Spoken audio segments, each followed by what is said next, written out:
Hey everybody, Dusty LaBossiere with C21 Results, LaBoss Group Real Estate. Hope you guys are doing well.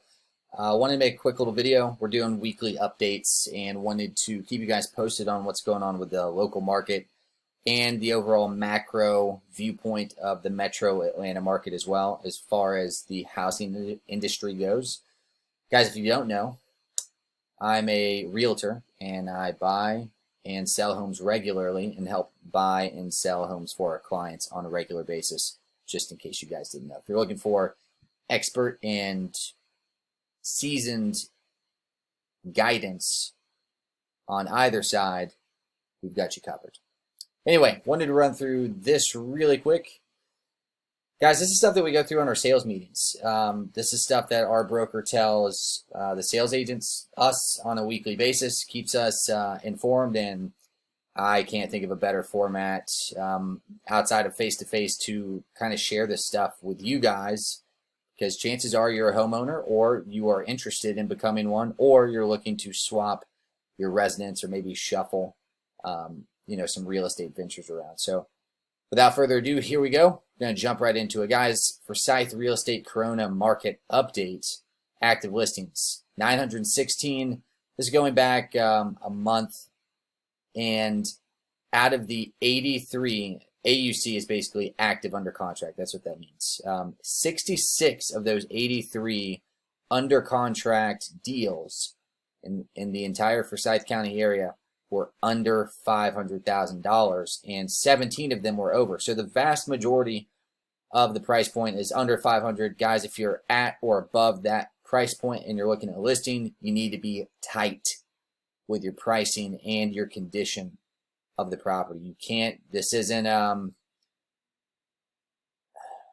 the past year or two, we've just seen it soften up a little bit over 5. And as you get further north on that price point, you really have to heed this advice on really renovating in the taste of what buyers want in 2020. If you're looking to put something out there that's like 50% updated and you're asking for top dollar for it, you're going to be sitting on the market for a long time. That has nothing to do with your real estate agent. That has nothing to do with marketing. It has everything to do with consumers aren't dumb today, and they are on Zillow. They're comparing, and you can't really get away with too much anymore. So now's the chance to provide value and do it relatively quick. So 12 of those 17 sales were $500,000 to $600,000, leaving us 5 sales that were over $600,000 in Forsyth County. And guys, Forsyth County, for the most part, is a relatively expensive place to live. If you're looking, especially South Forsyth, especially if you're looking in comparison to the rest of the Metro Atlanta market. So, if your home is priced over $600,000 in Forsyth County, you may want to do some updating and or price it tight to attract the buyers. They're out there, they're waiting. And especially, guys, conventional loans are still great. Restrictions haven't hit those nearly as much as the government-backed loans. That's a whole nother topic, but interest rates are still good. Inventory is still really low.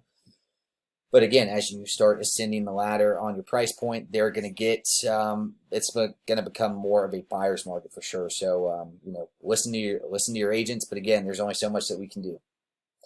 Pending, 228 since 3/15. It is now 4/22 as we're making this video. So a little bit over a month, there's been 228 pending. And when we say pending, that means houses that have gone under contract. Meaning a seller and a buyer agreed to an offer and they have gone under contract to try and convey that property to another party. This number, coupled with the active under contract, gives you 311 contracts in the last 30 days with 916 actives. It gives you 3 months of supply for homes. This is still a seller's market with a buyer's preference. So we're easing up just a little bit. We'll see what happens. Moving on. What to do in analyzing the market today. Typically under contract, pending from March 15th. Yeah, we're going to skip through this stuff. Here's some of the questions that we get asked on I'm getting asked a lot, and other agents are too. When's the economy going to recover? And when we say economy, I mean, probably just the housing market. Are we going into a recession? Is this going to be like 2018? Number 2 and 3 are closely tied when we're asked those questions. What about all those job losses, and what should I do right now? Well, if you look towards the bottom of the screen, stay smart, be patient, but most of all, stay safe out there. Let's dive into some of these and how we can help you out with them. So, what's pretty cool is we're looking at a major financial, some of the biggest financial institutions out there, such as Goldman Sachs, JP Morgan, and Morgan Stanley, are all calling for a rapid V-type recovery. You might have heard of this before. If you've been watching the news at all or you're scrolling through social media more than normal, you know that a V-type recovery is a quick in and a quick exit to get out of the slumps here. And a lot of it makes sense because we've got such a high amount of pent-up demand for a lot of different products and services. People haven't been able to get their hair cut.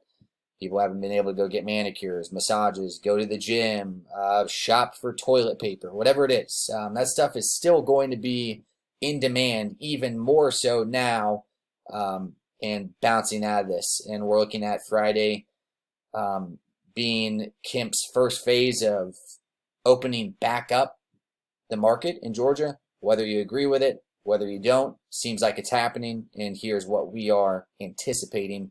Trump has essentially given the governors the go-ahead to do what they see fit from state to state, considering different states have different circumstances and needs and requirements opening things up. So this would be ideal. This is optimistic. We are hoping for this, but it is not guaranteed. It is all speculation. Guys, the biggest driving force for 2008 and 9 and the massive implosion of the housing market that we had was a lot of things, but mainly one of the biggest driver was how much inventory was on the market in 2007 versus today. Guys, if you're 30 years and old, if you're my age or older, you probably have a semblance of an idea of what happened.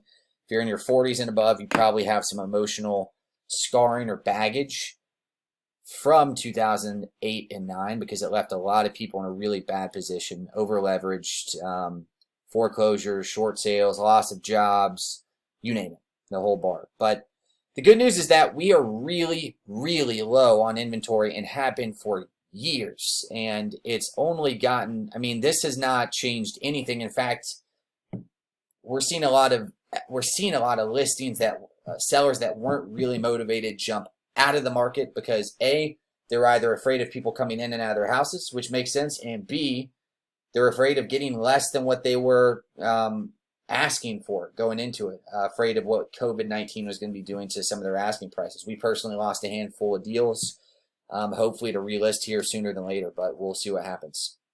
So this is good news. We're well hedged against the problem of inventory being saturated. But again, you know, a lot of inventory just means it's a buyer's market. So again, it's a double-edged sword. Let's just put it that way. Moving on. It looks like another big driving force between 2008 and 9 and now is the amount of equity held in most of the houses across the nation. Back in 2008 and 9, there was much smaller percentages of equity in single-family home residences, especially primary resident owner occupants. So as of now, this is from Bloomberg down the bottom, ATTOM data. 53.8% of all homes as of now have at least 50% equity. That's great.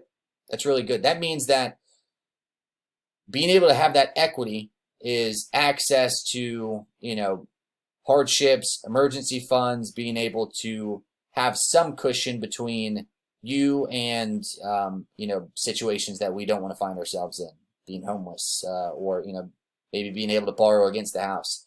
Back in 2008 and 9, people were borrowing every penny they could against their house, and sometimes even more than what their house was worth, which got us into a big old mess.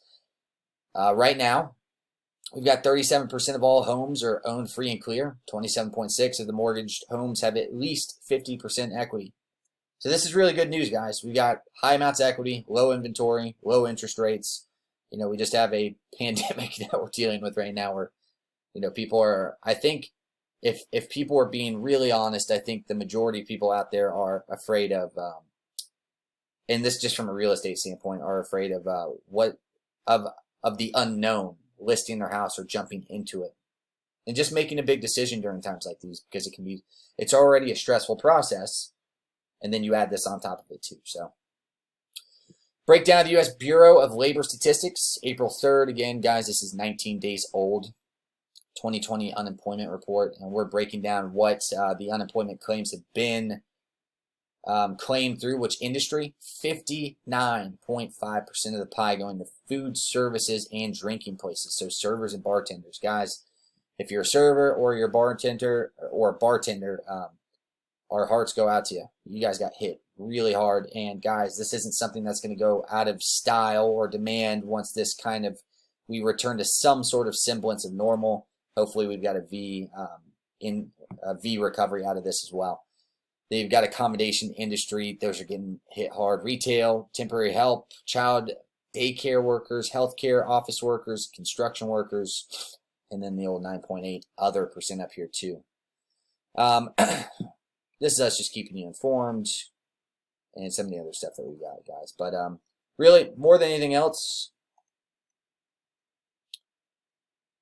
every situation is completely individual, and I can't emphasize that more. So if you're in a position where you're even just remotely toying around with the idea of buying or selling and want to get a little bit more information on if a move could be right for you and your family now or in the near distant future, we're here to help and have a no pressure conversation with you. With that, we're going to sign off. We appreciate you guys tuning in, and thanks for all the support. Talk to you guys soon.